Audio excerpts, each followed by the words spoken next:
मैं कोई भी एग्ज़ाम देता था और मैं जब क्रैक करता था तो उस समय मैं ओमार जब शीट भरता था, मैं किन बातों का ध्यान रखता था और आपको विशेष रूप से किस प्रकार से ओमार को तैयार करना है, उससे आपके ऊपर क्या इफेक्ट पड़ेगा, वो चीज़ जो सारी बातें हैं मैं इस वीडियो के अंदर करूँगा।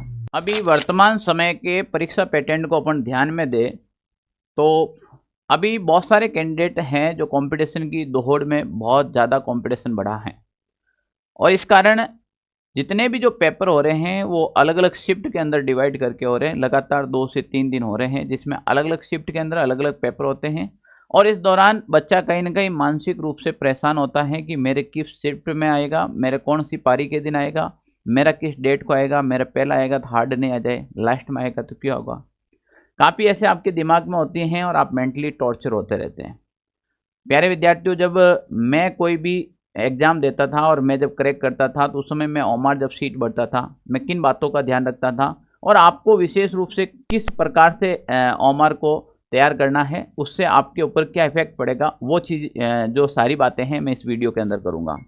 ये 5 मिनट का वीडियो है, आप ज़रूर देखिएगा। डेफिनेटली आपको एग्ज़ाम में फ़ायदा होने वाला है। ये हमारा टेलीग्राम ग्रुप है, आप ज्वाइन कीजिएगा और ऐप है, इस ऐप को भी आप ज़रूर डाउनलोड कीजिएगा। एग्ज़ाम से रिलेटेड आपके बहुत ज़्यादा हेल्पफुल रहेगा। प्यारे विद्यार्थियों, विद्यार्थियों की सबसे बड़ी गंदी आदत एक ये बन जाती है कि वो पेपर खोलते ही सभी पर्सन को पढ़ने का प्रयास करता है। पहला यहीं पे गलती कर देता है। जब भी आप पेपर खोलो, आपके पेपर के अंदर लगभग 150 क्वेश्चन मिलते हैं। आप 150 क्वेश्चन का पढ़ने का प्रयास नहीं करें। आप क्या करते हैं, बीच में से जाते हैं, जीके के क्वेश्चन देखता हूँ मुझे आते या नहीं आते, मैथ देखता हूँ कितनी हार्ड ही है, तो करंट अफेयर्स के क्वेश्चन कैसा है, आप मत देखो।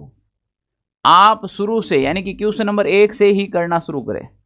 बीच में अगर आपने पेपर देख लिया, हो सके उसमें से 10 या 12 क्वेश्चन आपको नहीं आ रहे थे और उस सिचुएशन के अंदर वो आपके ऊपर हैवी हो जाएंगे। वो जो 10-12 क्वेश्चन अगर आपको नहीं आ रहे हैं वो आपको मेंटली तौर पर परेशान करने शुरू होंगे और एक ऐसा समय आएगा कि आप अपना पेपर खराब कर बैठोगे।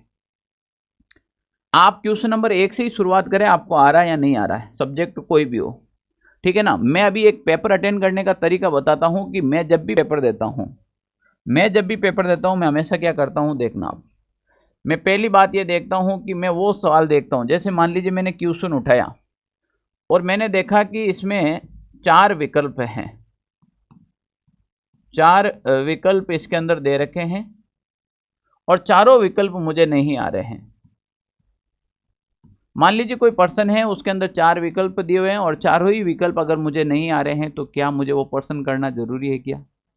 मैं ऐसे क्वेश्चन के ऊपर हमेशा क्रॉस लगा देता हूं। कि ये सवाल मेरे करने लायक नहीं है, ये सवाल मुझे नहीं करना चाहिए।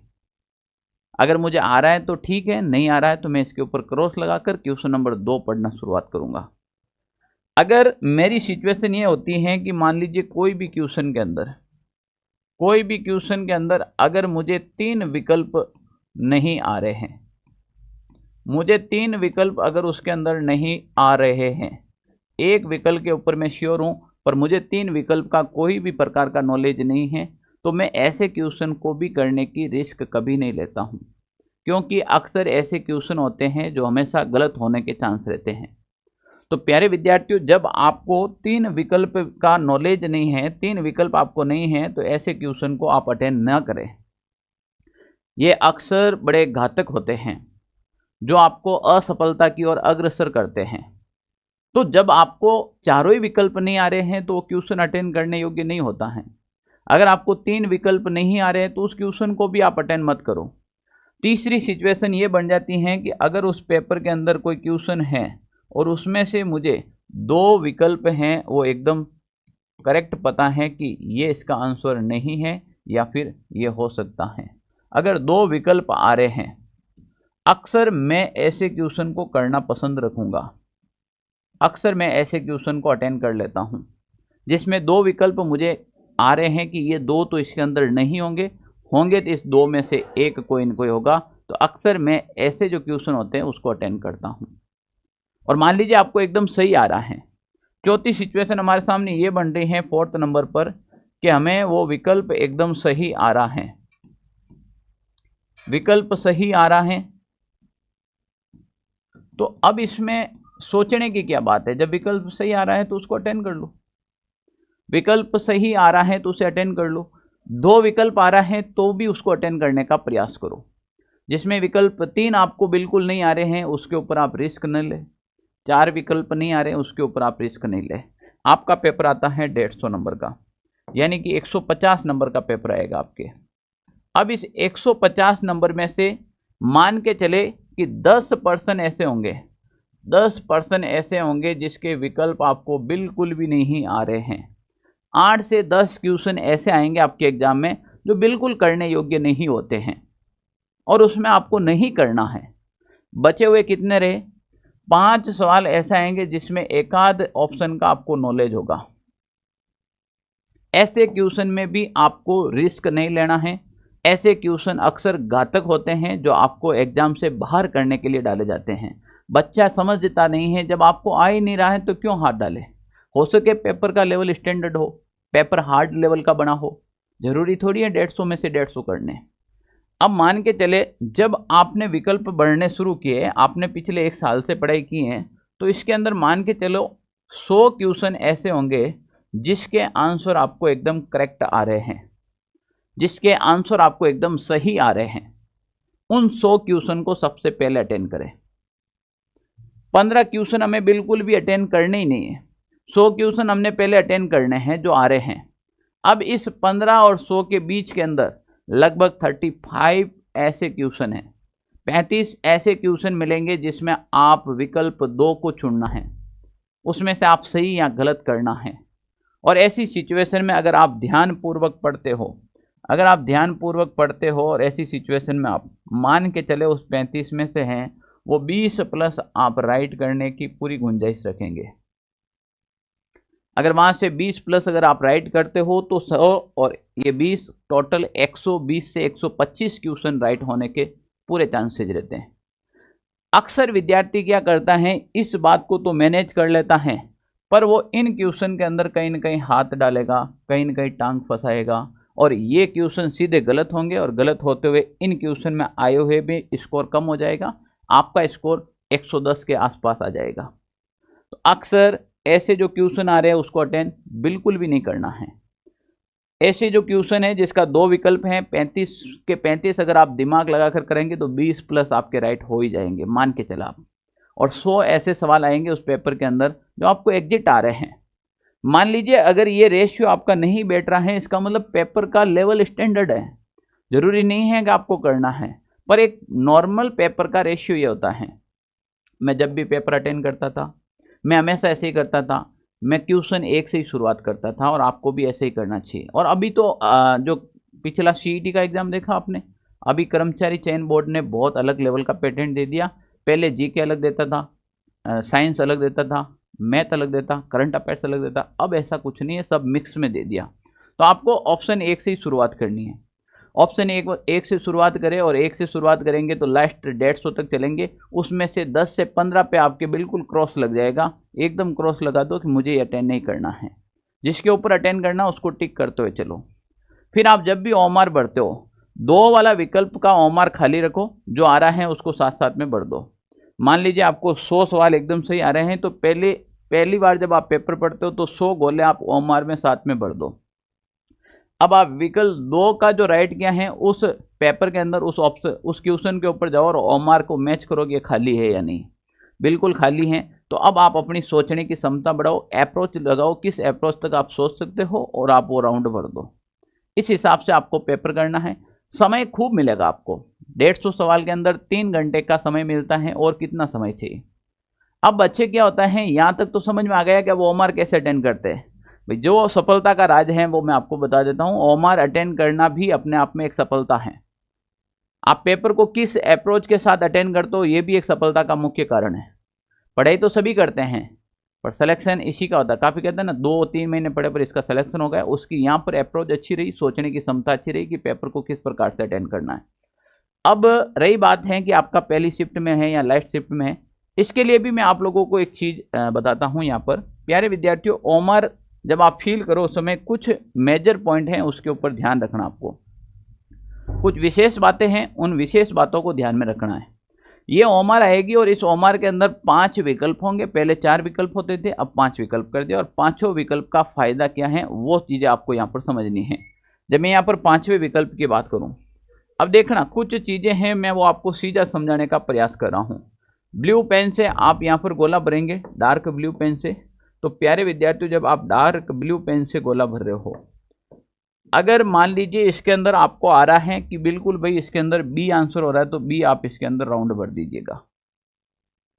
अगर आपके क्वेश्चन नंबर 3 का आंसर अगर आपको नहीं आ रहा है, तो जो आंसर नहीं आ रहा है उसमें विकल्प ई को भरना है, विकल्प ई को भरना है। मान लीजिए लगातार आपको 3 नहीं आ रहे, तो सब में ई भर दो। कहाँ दिक्कत आ रही है कि भाई ये 3 सवाल मुझे लगातार नहीं आ रहे, 3 में सब में ई भर दिया आपने। पर यह ध्यान रख लेना, गोला भरना जरूरी है।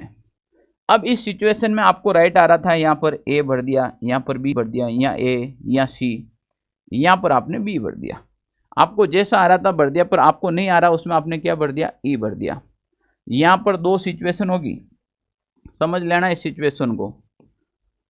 आपने अगर ये बीच में जो गोला खाली छोड़ा है, आपको उत्तर नहीं था और आपने बिल्कुल इस खाली छोड़ दी, इस खाली अगर छोड़ने का खामियाजा भुगतने के लिए तैयार रहना, सीधे पॉइंट 33 की माइनस मार्किंग होगी और ये आपके 10 गलती तक होगी।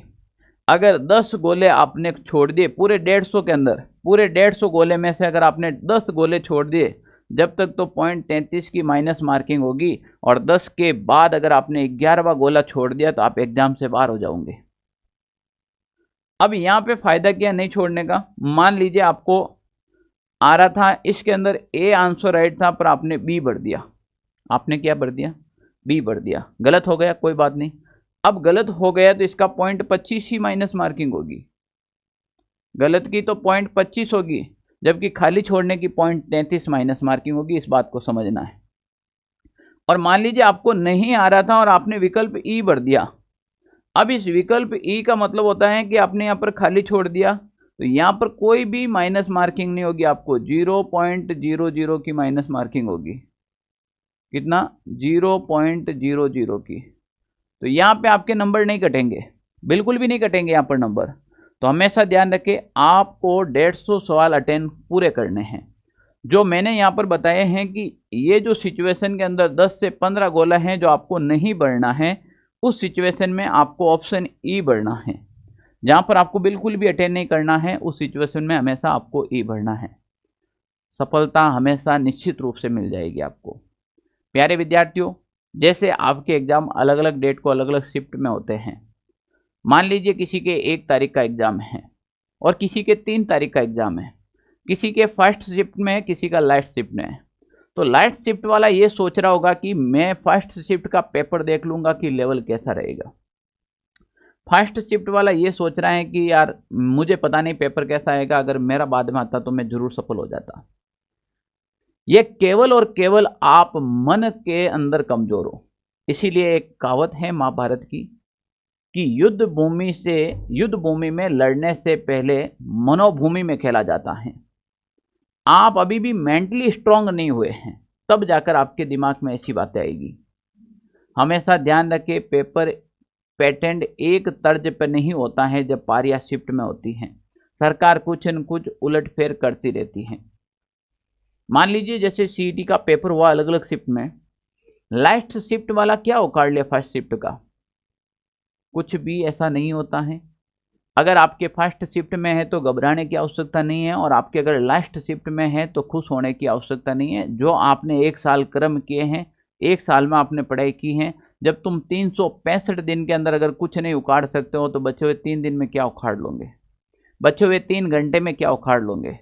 हमेशा ध्यान रखें, सफलता आपके एक दिन से नहीं मिलती है, पर अगर मेहनत करते हैं तो सफलता एक दिन जरूर मिलती है।